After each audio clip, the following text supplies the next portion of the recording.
आई अनुपा जी खातिर हम एक लाइन कह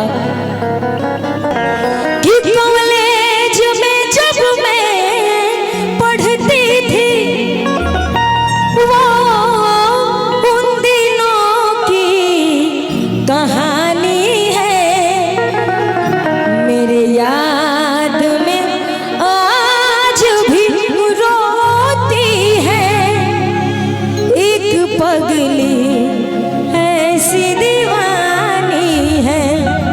लेकिन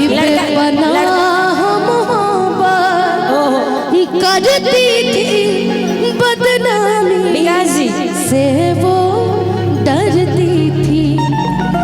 मैं ये सोचा न था जब जाएगी वो पगली इतना सताएगी। इन आँखों से दरिया बहता है, क्या बात है, उन आँखों से झरता पानी मेरे याद में आज भी रोती है एक ऐसी पगली दीवानी है। लेकिन एक लाइन और में हमार आपके खातिर बिल्कुल कि पगली दीवानी है